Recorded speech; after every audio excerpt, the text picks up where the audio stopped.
Good morning, my dear students. This is Kumar Saurabh. And first of all, welcome to VSR Adda. And today I am going to teach about the clause.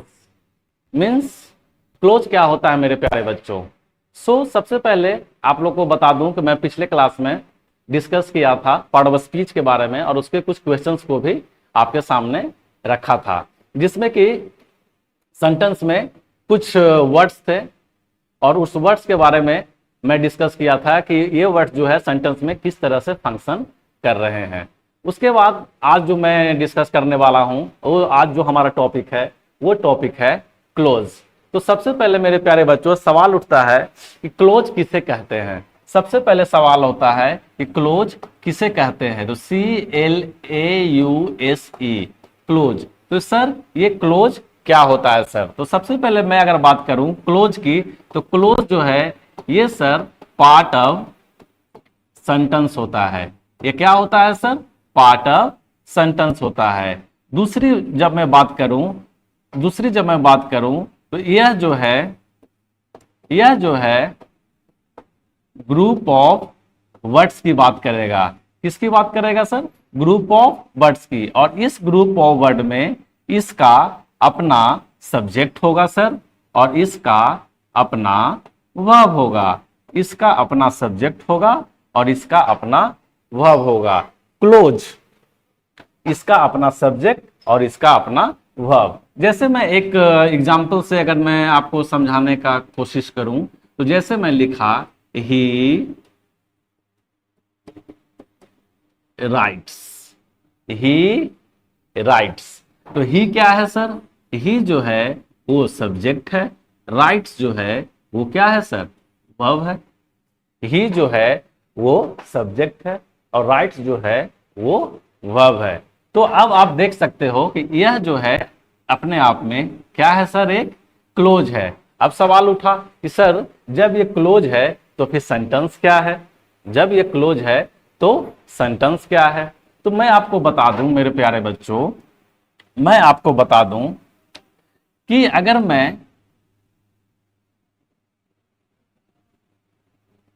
अगर मैं ही rights को मैं close बोला तो sentence क्या है sir?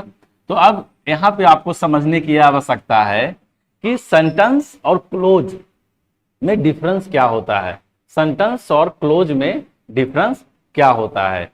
तो सबसे पहले आपको यह देखना है कि सेंटेंस जो है सेंटेंस के अंदर क्लोज रहता है। मतलब छोटे छोटे क्लोज से ही सेंटेंस बनता है। समझ में आ रही बात है? छोटे छोटे क्लोज से ही क्या बनता है? सेंटेंस बनता है। मतलब कह यह सकते हैं कि सेंटेंस के अंदर क्लोज रहेगा। सेंटेंस के अंदर क्या रहेगा? क्लोज रहेगा। ना कि क्लोज के अंदर सेंटेंस रहेगा। तो इस डिफरेंस को आपको अच्छे तरीके से ध्यान में रखना है। जैसे अगर मैं बात करूं छोटे छोटे क्लोज से क्या बनेगा सर? सेंटेंस बनेगा। मतलब सेंटेंस के अंदर क्लोज रहेगा। सेंटेंस के अंदर क्लोज रहेगा। अब जैसे सवाल उठता है कि सर अगर मैं क्लोज के बारे में बात करूं, किसके बारे में बात करूं सर? अगर मैं क्लोज के बारे में बात करूं तो क्लोज जो है वो अपना क्या रखता है सर? सब्जेक्ट रखता है और अपना वर्ब रखता है। अपना सब्जेक्ट रखता है और अपना वर्ब रखता है। अब इसमें आप पूछोगे कि सर अगर क्लोज जो है अपना सब्जेक्ट रखता है और अपना वर्ब रखता है तो क्या यह मीनिंग, इसके अंदर कुछ मीनिंग रहता है? तो बिल्कुल मेरे प्यारे बच्चों, इसके अंदर जो है मीनिंगफुल रहता है। ये जो रहता है क्लोज, ये क्या रहता है सर? मीनिंगफुल रहता है। मतलब इसके कुछ सार्थक मतलब भी निकलते हैं। तो सबसे पहले हम लोगों ने क्या सीखा सर?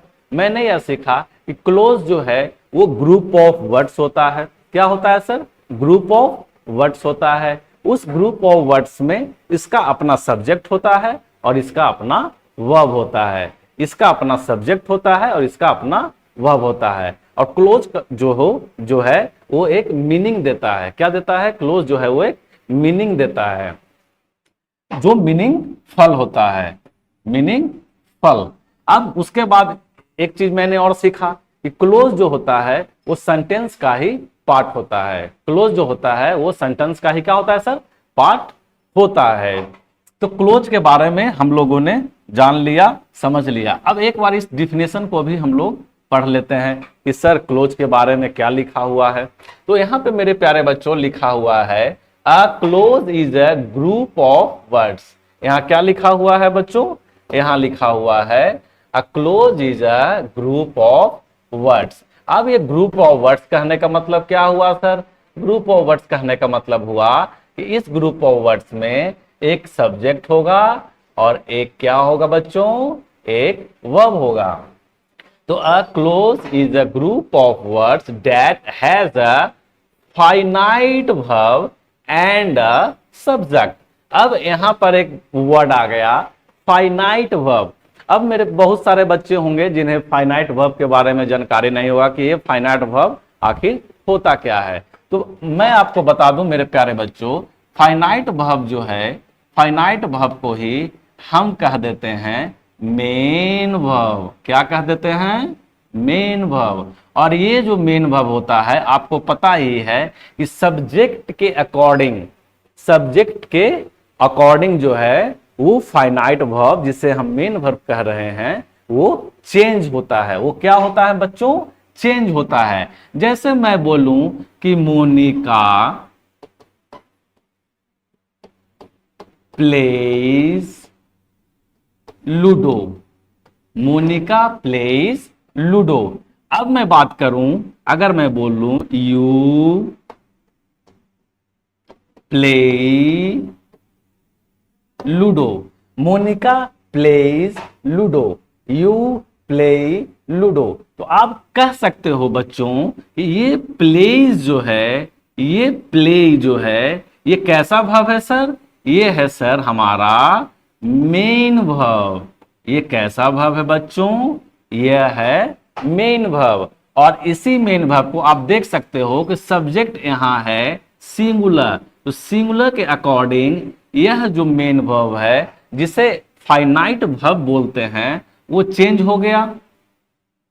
यहां देख सकते हैं यू जो है ये प्लूरल फॉर्म में है, ये प्लूरल है।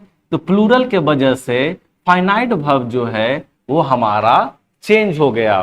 तो वर्ब जो है वो एक फाइनाइट वर्ब होता है, एक नॉन फाइनाइट वर्ब होता है। तो जो फाइनाइट वर्ब होता है बच्चों वो सब्जेक्ट के अकॉर्डिंग सेंटेंस में, टेंस के अकॉर्डिंग सेंटेंस में चेंज होता है।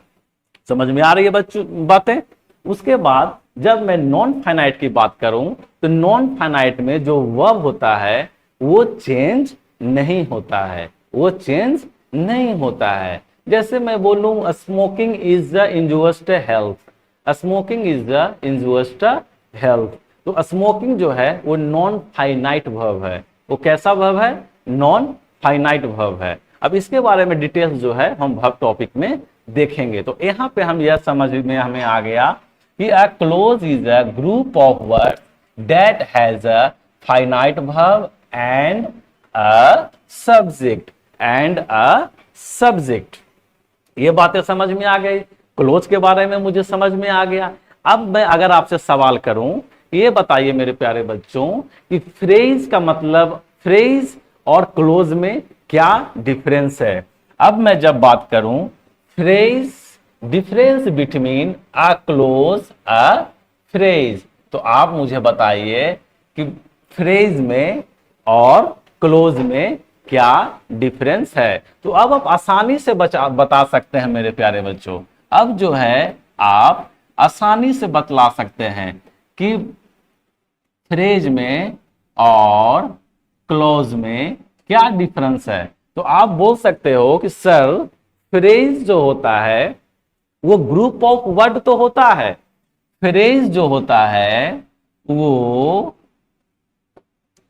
ग्रुप ऑफ वर्ड्स ये भी होता है। क्लोज जो है ये भी सर ग्रुप ऑफ वर्ड्स होता है। तो कहने का मतलब हुआ कि फ्रेज जो है, फ्रेज जो है वो ग्रुप ऑफ वर्ड्स होता है, क्लोज जो है वो भी सर ग्रुप ऑफ वर्ड्स होता है, लेकिन सर फ्रेज में जो है इसका ना तो अपना कोई सब्जेक्ट होता है और ना ही अपना कोई वर्ब होता है। लेकिन हम जब क्लोज की बात करते हैं तो सर क्लोज जो है, क्लोज में इसका एक अपना सब्जेक्ट होता है और दूसरा अपना वर्ब होता है। सब्जेक्ट में क्लोज में अपना सब्जेक्ट होता है और अपना वर्ब होता है। और फ्रेज में मेरे प्यारे बच्चों, ग्रुप ऑफ वर्ड्स की मैं बात करूं तो इसका ना कोई अपना सब्जेक्ट होता है और ना ही कोई अपना वर्ब होता है। अब मैं यहां बात कर रहा हूं क्लोज की। जब मैं क्लोज की बात करता हूं बच्चों, तो क्लोज जो है वो दो तरह के होते हैं, इसके टू टाइप्स होते हैं। सर इसके टू टाइप्स कौन कौन होते हैं? तो इसके टाइप्स होते हैं सर, इंडिपेंडेंट क्लोज इसे कह देते हैं, इसी को हम मेन क्लोज भी कह देते हैं और इसी को हम प्रिंसिपल क्लोज भी कह देते हैं। अब आप इंडिपेंडेंट या मेन या प्रिंसिपल क्लोज, इंडिपेंडेंट क्लोज से ही आपको इसके मीनिंग को आप समझ रहे होंगे कि इंडिपेंडेंट क्लोज कहने का क्या मतलब हुआ सर। तो इंडिपेंडेंट क्लोज कहने का मतलब हुआ कि एक ऐसा क्लोज जो जिसे किसी भी और सेंटेंस की, किसी भी और क्लोज की मदद की आवश्यकता नहीं है, वो अपनी मीनिंग जो है वो अपनी मीनिंग क्या देगा सर? इंडिपेंडेंट देगा। जैसे अगर मैं एक सेंटेंस लिखूं, जैसे मैं लिखूं कि I will go to school, I will go to school. अब जब मैं I will go to school लिख रहा हूं बच्चों, तो आप आसानी से बतला सकते हो कि मैं स्कूल जाऊंगा, मैं स्कूल जाऊंगा। इसका मतलब मैं स्कूल जाऊंगा जो है, यह एक अपने आप में कैसा सेंटेंस है सर? ये अपने आप में है इंडिपेंडेंट सेंटेंस। कैसा सेंटेंस है बच्चों? यह है independent sentence. I will go to school, ये है इंडिपेंडेंट सेंटेंस। अब अगर मैं बात करूं किसकी, अब मैं अगर बात करूं कि यदि, if it rains, if it rains. अब इफ इट रेन्स कहने का मतलब क्या हुआ बच्चों? अब इफ इट रेन्स कहने का मतलब हुआ यदि बारिश होती है, यदि बारिश होती है। तो यदि बारिश होती है तो क्या, यदि बारिश होती है तो क्या करोगे आप? मतलब ये सेंटेंस है, ये तो है सर सब्जेक्ट है, ये वर्ब है, ये सब्जेक्ट है और यह वर्ब है। तो ये भी अपने आप में बन गया एक क्लोज। क्या बन गया सर? एक क्लोज। लेकिन यह जो क्लोज बना, यह जो क्लोज बना वो इंडिपेंडेंट मीनिंग ना देकर यह किसी और क्लोज पे डिपेंड है। क्या है सर? डिपेंड है। यह मीनिंग तो दे रहा है लेकिन कंप्लीट मीनिंग, कंप्लीट इंफॉर्मेशन नहीं दे रहा है। इसके लिए मुझे एक और सेंटेंस की आवश्यकता क्या हो रही है सर? पड़ रही है। एक और क्लोज की आवश्यकता पड़ रही है। तो हम कह सकते हैं कि यह क्लोज जो है वो डिपेंडेंट क्लोज है सर, और यह क्लोज जो है वो इंडिपेंडेंट क्लोज है। जैसे मैं एक और एग्जांपल से आपको समझाने का प्रयत्न करता हूं बच्चों। जैसे अगर मैं एक सेंटेंस लिखूं, अगर मैं एक सेंटेंस लिखूं इफ, अगर मैं लिखूं if you work hard, if you work hard you will get success. If you work hard, you will get success. तो आप अब बता सकते हैं आसानी से मेरे प्यारे बच्चों कि if you work hard, यदि तुम कड़ी मेहनत करते हो, यदि तुम कड़ी मेहनत करते हो तो क्या सर? तो इफ यू वर्क हार्ड ये सब्जेक्ट हो गया बच्चों, ये वर्ब हो गया, और इस सब्जेक्ट और वर्ब के वजह से ये क्या बन गया सर? ये बन गया क्लोज, ये क्लोज नंबर 1 हो गया। अब जब मैं आगे बढ़ूं, you will get success, you will get success मतलब तुम सफलता को प्राप्त कर लोगे, तुम सफल हो जाओगे। तो तुम सफल हो जाओगे जो है वह एक कंप्लीट मीनिंग दे रहा है। वो क्या कर रहा है बच्चों, एक कंप्लीट मीनिंग दे रहा है। और जब ये कंप्लीट मीनिंग दे रहा है तो आप बता सकते हो कि यह क्या है सर, सब्जेक्ट है, और यह क्या है सर, ये वर्ब है। तो आप बता सकते हैं कि सब्जेक्ट और वर्ब होने के वजह से ये क्या बन गया, यह बन गया क्लोज। और ये क्लोज नंबर क्या हो गया सर, क्लोज नंबर 2 हो गया। अब यह क्लोज जो है इस मीनिंग को कंप्लीट करने के लिए इस सेंटेंस पे क्या है, डिपेंड कर रहा है। क्या कर रहा है, इस सेंटेंस पे डिपेंड कर रहा है। तो जब इस सेंटेंस पे यह क्लॉज डिपेंड कर रहा है तो कायदे से यह क्लोज जो हो गया वह हो गया डिपेंडेंट क्लोज, और इसी को बोल देते हैं सब ऑर्डिनेट क्लोज। इसी को क्या बोल देते हैं सर, हम बोल देते हैं डिपेंडेंट क्लोज।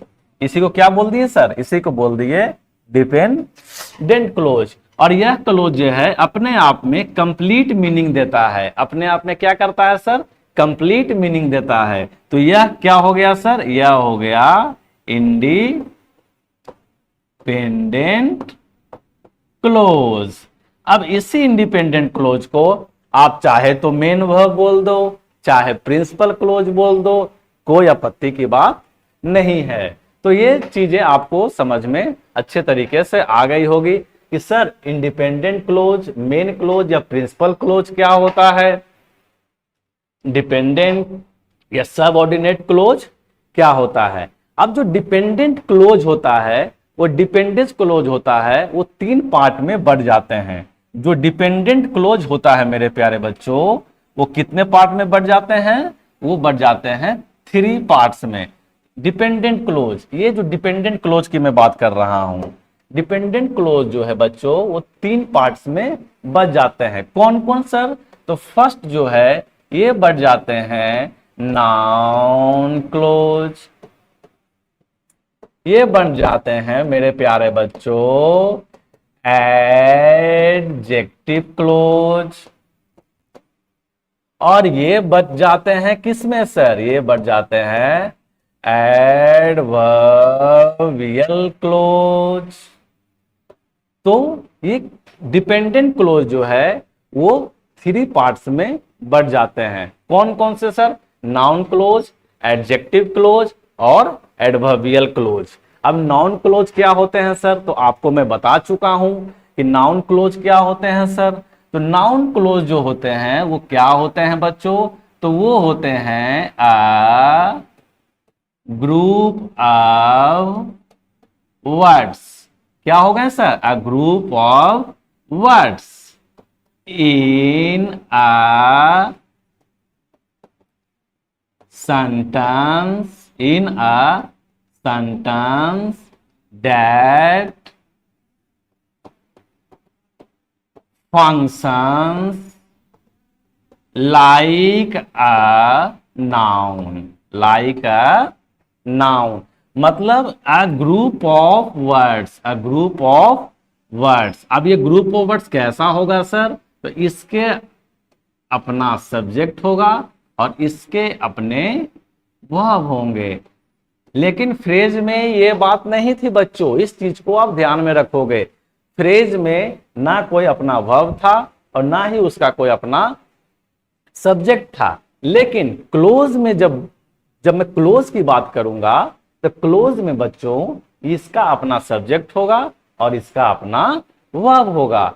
तो आप बता सकते हो कि नाउन फ्रेज जो है, जो नाउन फ्रेज है ये नाउन क्लोज है, वो a group of words in a sentence that function like a noun, function like a noun. Adjective phrase जो है वो भी हो जाएगा a group of words in a sentence that functions like an adjective. जब मैं एडवर्बियल क्लोज की बात करूंगा तो एडवर्बियल क्लोज क्या होगा बच्चों, तो a group of words in a sentence that functions like an adverbial means adverb. तो इस चीज को हम अच्छे तरीके से मेरे प्यारे बच्चों समझ लिए हैं कि क्लोज क्या होता है सर। क्लोज के कितने टाइप्स होते हैं, तो क्लोज के दो टाइप्स होते हैं, इंडिपेंडेंट क्लोज और डिपेंडेंट क्लोज। इंडिपेंडेंट क्लोज क्या होता है सर, तो इंडिपेंडेंट क्लोज जो है एक अपना कंप्लीट थॉट देता है। क्या देता है, कंप्लीट थॉट। इस वर्ड को याद रखोगे, कंप्लीट थॉट मतलब कि पूरी मीनिंग, एक कंप्लीट मीनिंग देता है। कौन, इंडिपेंडेंट क्लोज। और जब मैं डिपेंडेंट क्लोज की बात करता हूं तो डिपेंडेंट क्लोज मीनिंग देता है लेकिन कंप्लीट थॉट नहीं देता है। इसके लिए मुझे किसी और सेंटेंस की आवश्यकता होती है जो कि उस पूरे सेंटेंस को, मीनिंग को क्या करे, कंप्लीट करे। क्या करे, कंप्लीट करे। अब आपको बता दिया कि ये डिपेंडेंट क्लोज जो होते हैं, ये डिपेंडेंट क्लोज के तीन पार्ट्स होते हैं, तीन टाइप्स होते हैं। कौन कौन, नाउन क्लोज, एडजेक्टिव क्लोज और एडवर्बियल क्लोज। अब सर ये नाउन क्लोज क्या हुआ सर, तो नाउन क्लोज हुआ कि एक ऐसा क्लोज रहेगा, एक ऐसा क्लोज रहेगा जो किसका मीनिंग देगा, जो मीनिंग देगा, जो व्हाट का आंसर देगा, जो हु का आंसर देगा, जो हुम का आंसर देगा, वो क्या कहलाएगा, वो नाउन कहलाएगा। मैं ऑलरेडी आपको बता चुका हूं, ये है देखिए नाउन क्लोज। अब नाउन को पहचानने के लिए, नाउन के आइडेंटिफिकेशन को पहचानने के लिए मैंने आपको पिछले क्लास में बता चुका हूं बच्चों कि जो सेंटेंस में जो व्हाट का आंसर दे, जो हु का आंसर दे, जो हुम का आंसर दे, वो क्या कहलाता है बच्चों, वो नाउन कहलाता है, वो नाउन कहलाता है। और नाउन क्लोज, नाउन क्लोज मतलब क्लोज में सब्जेक्ट रहेगा और वर्ब रहेगा। और वो किस तरह से फंक्शन करेगा सर, वो नाउन की तरफ फंक्शन करेगा। मतलब कि वो आंसर किसका देगा, वो चाहे तो व्हाट का आंसर देगा, चाहे हु का आंसर देगा, चाहे हुम का आंसर देगा। हम इस एग्जाम्पल को पढ़ेंगे और हमें समझ में आ जाएगा। क्या है सर, तो है the little money I had, the little money I had has been stolen away, has been stolen away. कहने का मतलब हुआ कि भैया मेरे पास कुछ पैसे थे, मेरे पास कुछ पैसे थे, वो क्या हो गए सर, वो चोरी हो गए सर, वो क्या हो गए, चोरी हो गए। या कुछ पैसे थे जो किसी ने क्या किया सर, छीन लिया। तो क्या क्या चोरी हो गया, क्या छीना गया मेरे बच्चों, तो यह छीना गया। यह जो पूरा फ्रेज है, ये फ्रेज कैसे बना सर, तो आपको पता ही है, the little money I had, the little money I had. तो अब यहां पे क्या है सर, इस क्लॉज में सब्जेक्ट भी है और वर्ब भी है। तो सब्जेक्ट और वर्ब होने के वजह से ये पूरा क्लोज, ये पूरा क्लोज किस चीज का आंसर दे रहा है सर, ये पूरा क्लोज जो है वो वोट का आंसर दे रहा है। किसका आंसर दे रहा है, वोट का आंसर दे रहा है। क्या चोरी हो गया, क्या चोरी हो गया, जो हमारे पास कुछ पैसे थे वो चोरी हो गया। अब आपको बताया था मैंने पिछले क्लास में कि जो वोट का आंसर देता है वो क्या कहलाता है बच्चों, वो नाउन कहलाता है। वो क्या कहलाता है, नाउन कहलाता है। और नाउन, और जिस नाउन कहलाया, और ये जो है एक अपने आप में क्या है, क्लोज है। क्यों सर, क्योंकि इसमें एक अपना सब्जेक्ट है और एक अपना वर्ब है। तो कायदे से जो यह बन गया, यह बन गया नाउन क्लोज। ये क्या बन गया सर, ये बन गया नाउन क्लोज। अब जैसे दूसरे एग्जांपल में हम दूसरे एग्जांपल से समझते हैं, I understand what you are trying to say. मतलब आई अंडरस्टैंड मतलब मैं समझता हूं कि तुम क्या कहना चाह रहे हो, मैं समझता हूं, आई अंडरस्टैंड। अब ये हो गया what you are trying to say, तुम क्या समझ रहे हो भाई, तुम क्या समझते हो, तुम क्या समझ रहे हो, तुम क्या समझ रहे हो। तो तुम क्या समझ रहे हो, ये पूरा वोट का आंसर है। ये पूरा किसका आंसर है, ये पूरा जो है वो वोट का आंसर है। और पूरा वोट का आंसर है तो आपको पता ही सेंटेंस में यह सब्जेक्ट है, यह हेल्पिंग वर्ब है, यह मेन वर्ब है। समझ में आ रही है बातें। तो ये जो मेन वर्ब है, यू आर ट्राइंग टू से, यह भी पूरा वोट का आंसर दे रहा है। अब जो वोट का आंसर दे रहा है वो कायदे से क्या हुआ सर, नाउन हुआ। और नाउन हुआ उसके बाद इसका अपना सब्जेक्ट है और इसका अपना वर्ब है, मतलब ये ग्रुप ऑफ वर्ड्स है। तो आप इसे क्या बोल दोगे सर? आप इसे बोल दोगे क्लोज।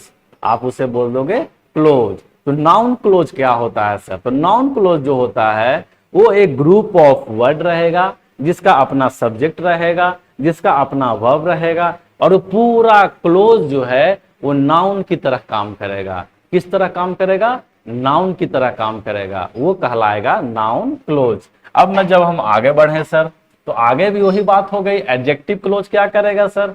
तो एडजेक्टिव क्लोज जो है वो एडजेक्टिव की तरह काम करेगा, पूरा क्लोज। अब एग्जांपल में हम समझ सकते हैं कि Chandan is the student. Chandan is a student. कैसा स्टूडेंट है सर? जो who has secured the first position. Who has secured the first position. तो Chandan is the student. Chandan जो है वो क्या है सर? एक ऐसा स्टूडेंट है जिसने अपना फर्स्ट पोजीशन को क्या किया? सिक्योर कर लिया। क्या किया? सिक्योर कर लिया। तो आप इस चीज को देख सकते हो कि चंदन इज द स्टूडेंट। ये जो डिटेल्स है, ये जो डिटेल्स है, यह जो इंफॉर्मेशन है वो किसके लिए आ रहा है सर? तो वो आंसर आ रहा है चंदन के लिए। अब आपको पता ही है कि जो नाउन और प्रनाउन में ऐड डिटेल करे वो क्या कहलाता है सर? वो कहलाता है एडजेक्टिव। वो क्या कहलाता है? एडजेक्टिव। और इसका जब अपना सब्जेक्ट हो और अपना वर्ब हो, जब इसका अपना सब्जेक्ट हो और अपना वर्ब हो, तो वो कहला गया मेरे प्यारे बच्चों क्लोज। वो क्या कहला गया? वो कहला गया क्लोज। तो जिस तरह से सेंटेंस में नाउन काम करता है, जिस तरह से सेंटेंस में एडजेक्टिव काम करता है, जिस तरह से सेंटेंस में एडवर्ब काम करता है, उसी तरह से नाउन फ्रेज भी उसी तरह से काम करेगा, नाउन क्लोज भी उसी तरह से काम करेगा। सिर्फ आपको यह ध्यान रखना है कि फ्रेज जो होता है उसका कोई ना अपना सब्जेक्ट होता है, ना ही अपना कोई वर्ब होता है, और क्लोज जो है वो अपना सब्जेक्ट होता है और अपना वर्ब होता है। तो जहां भी सेंटेंस में अगर आपको अपना सब्जेक्ट दिख जाए और उसका अपना वर्ब दिख जाए, तो आप आराम से बोल सकते हो कि यह जो है एक क्लोज है। वो क्या है सर? एक क्लोज है। अब जब हम आगे की बात करें तो आगे आती है एडवर्बियल क्लोज। अब एडवर्बियल क्लोज में क्या हुआ सर? अब एडवर्बियल क्लोज में वो पूरा जो सेंटेंस है, पूरा जो क्लोज है, वो एक एडवर्ब की तरह काम करेगा सर। जैसे वी विल फॉलो यू। मैं तुम्हें क्या करूंगा? मैं तुम्हें फॉलो करूंगा। वेयर एवर यू गो, मतलब जहां कहीं भी तुम जाओगे, जहां कहीं भी तुम जाओगे, हम तुम्हारे क्या करेंगे सर? हम तुम्हें फॉलो करेंगे। तो आप देख सकते हो कि यहां जो ये आंसर जो दे रहा है, ये आंसर जो दे रहा है वो क्या आंसर दे रहा है? कायदे से सेंटेंस में ये एडवर्ब है। कायदे से क्या है सर? एडवर्ब है। और इसका अपना सब्जेक्ट है, इसका अपना वर्ब है। तो कायदे से जो यह बन गया, ये बन गया एडवर्बियल क्लोज। क्या बन गया सर? Adverbial close. तो एक बात आपको हमेशा ध्यान रखना है, एक बात आपको हमेशा ही ध्यान रखना है कि पार्ट ऑफ स्पीच में है noun, pronoun, adjective, verb, adverb, preposition, conjunction, interjection. तो ये पार्ट ऑफ स्पीच जो है ये किसका पार्ट है? ये एक वर्ड का, ये वर्ड का पार्ट है। ये वर्ड के टाइप्स हैं। और वर्ड जो है एक सिंगल यूनिट होता है। वर्ड जो है क्या होता है बच्चों? एक सिंगल यूनिट होता है। इसके बाद मैं जब फ्रेज की बात करूं तो फ्रेज जो है एक ग्रुप ऑफ वर्ड्स होता है, जिसका ना अपना कोई सब्जेक्ट होता है और जिसका कोई अपना ना वर्ब होता है। और उसके बाद मैंने डिस्कस किया क्लोज की। तो क्लोज जो होता है वो ग्रुप ऑफ वर्ड होता है, पार्ट ऑफ सेंटेंस होता है। लेकिन इसमें क्या होता है सर? इसमें एक अपना सब्जेक्ट होता है और एक अपना वर्ब होता है, और उसी से वो क्लोज बनता है। और क्लोज टू टाइप्स के होते हैं सर, एक इंडिपेंडेंट क्लोज और दूसरा डिपेंडेंट क्लोज। क्लोज जो है वो कुछ ना कुछ मीनिंग जरूर देता है। तो जो इंडिपेंडेंट क्लोज होते हैं वो क्या होता है सर? वो इंडिपेंडेंट होते हैं, मतलब उन्हें किसी और क्लोज की आवश्यकता नहीं होती है, वो कंप्लीट थॉट देते हैं। और दूसरा डिपेंडेंट क्लोज जो होता है वो क्लोज होता है। डिपेंडेंट क्लोज में भी अपना सब्जेक्ट होगा, अपना वर्ब होगा, लेकिन कंप्लीट थॉट नहीं देगा। उसके लिए क्या करना होगा बच्चों? उसके लिए मुझे किसी और क्लोज की आवश्यकता लेनी होगी। किसी और सब्जेक्ट किसी और क्लोज की आवश्यकता लेनी होगी। और ये जो इंडिपेंडेंट क्लोज होता है, ये जो बताया जा रहा है, ये जो इंडिपेंडेंट क्लोज होता है, इसी इंडिपेंडेंट क्लोज को हम सेंटेंस के नाम से जानते हैं।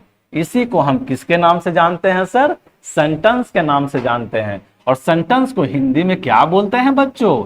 सेंटेंस को हिंदी में हम वाक्य बोलते हैं। क्या बोलते हैं? वाक्य बोलते हैं। अब सेंटेंस किसे कहते हैं? सेंटेंस क्या होता है? सेंटेंस कितने टाइप्स के होते हैं? ये सब कुछ जो है, इसको जानने के लिए, समझने के लिए आपको हमारा नेक्स्ट क्लास को देखना होगा। तो मेरे प्यारे बच्चों, आज के लिए जो है इस क्लोज का मैंने आपको पूरी तरीके से क्लोज की सारी इंफॉर्मेशन दे दी। तो बच्चों, आप जो है, आई होप कि आपको काफी अच्छे तरीके से क्लोज समझ में आ गया होगा। तो आप अच्छे से एक बार इसको पढ़ लेंगे, समझ लेंगे, और नेक्स्ट क्लास में जो है मैं आपके सामने सेंटेंस के बारे में बताऊंगा कि सेंटेंस क्या होता है, सेंटेंस कितने टाइप्स के होते हैं, सब कुछ जो है हम आपको नेक्स्ट क्लास में डिस्कस करेंगे। तो मेरे प्यारे बच्चों, तब तक के लिए थैंक यू वेरी मच। और अगर वीडियो आपको पसंद आया हो तो इसे लाइक, शेयर, कमेंट जरूर करें। तब तक के लिए धन्यवाद। बाय।